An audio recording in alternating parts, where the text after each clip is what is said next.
Road પર વહેતા પાણીના આ દ્રશ્યો છે પંચમહાલના।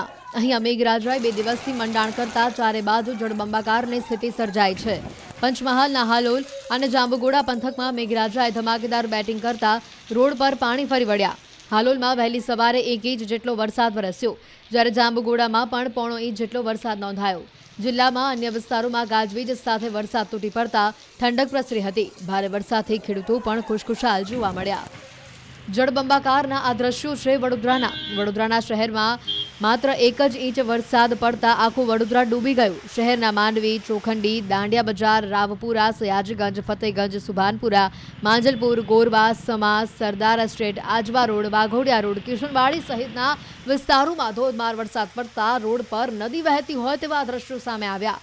વાહન ચાલકો અને રાહદારીઓ સહિત બાળકો સ્કૂલ જવા માટે અટવાયા છે અને રેઇનકોટ અને છત્રીનો સહારો લેવાની ફરજ પડી।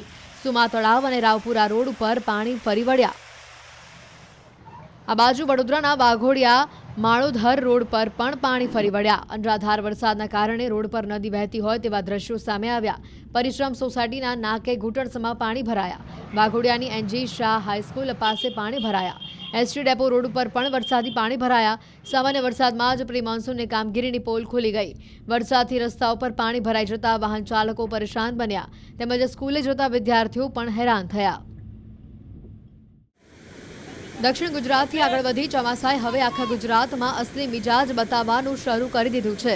ત્યારે છોટાઉદેપુરમાં મેઘરાજા કડાકા ભડાકા સાથે તૂટી પડ્યા। સવારથી જ ધોધમાર મેઘ સવારી આવી પહોંચતા છોટાઉદેપુરમાં ગામડાઓ પાણી થઈ ગયા। ઉપરવાસમાં પડેલા ભારે વરસાદના પગલે છોટાઉદેપુર જિલ્લાની નદીઓ ગાંડીતુર બની। નદી બે કાંઠે વહેવા લાગી। મધ્યપ્રદેશમાં ભારે વરસાદ પડવાના કારણે છોટાઉદેપુર જિલ્લામાંથી પસાર થતી ક્વાંટની કરા નદી તેમજ ક્વાંટ તાલુકાના નરવટ ખાતેથી પસાર થતી અશ્વિન નદીમાં ભારે પૂર આવ્યું। આ બંને નદીઓ બે કાંઠે વહેતા નયનરમ્ય દ્રશ્યો સર્જાયા હતા। આ નદીના પાણી દરિયાના મોજાની જેમ ઉછળતા નજારો જોવા નદી કિનારે લોકો પહોંચ્યા। તો બીજી તરફ ભારે વરસાદ અને નદીમાં પૂરના કારણે રાજપુરા ગામનો લો લેવલ કોઝવે પાણીમાં ગરકાવ થઈ ગયો। કોઝવે ડૂબી જતા ગામ સંપર્ક વિહોણું બન્યું। 200ની વસ્તી ધરાવતા ગામનો સંપર્ક તૂટ્યો। તો નસવાડી તાલુકાના કુકાવતી ગામ પાસે આવેલા લો લેવલના કોઝવે ઉપર પાણી ફરી વળતા સુકાપુરા ગામ તેમજ વેગીનાર ગામના લોકો ગામની બહાર લો લેવલના કોઝવે ઉપર પાણી ઉતરે તેની રાહ જોઈને બેઠા છે, જ્યારે શાળાઓમાં શિક્ષકો પણ પહોંચી શક્યા ન હતા। નસવાડી ખાતે અભ્યાસ માટે આવતા વિદ્યાર્થીઓ પણ આવી શક્યા ન હતા। તો આ બાજુ ભારે વરસાદના પગલે બોડેલી તાલુકાના રાજવાછણા ગામ નજીક હેરણ નદી પરનો આડબંધ ઓવરફ્લો થયો। આડબંધ ઓવરફ્લો થતા ખેડૂતોમાં અનેરી ખુશી જોવા મળી। પહેલા વરસાદે નદી બે કાંઠે વહેતા ખેડૂતોના જીવમાં જીવ આવ્યો।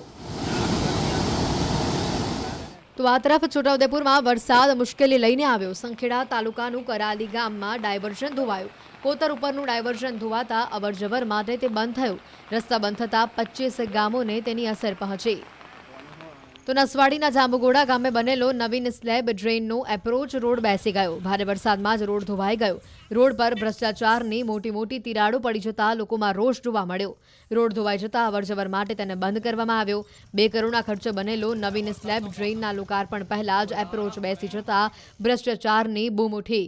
2 મહિના પહેલા જ સ્લેબ ડ્રેનના એપ્રોચ બનાવવામાં આવ્યા હતા।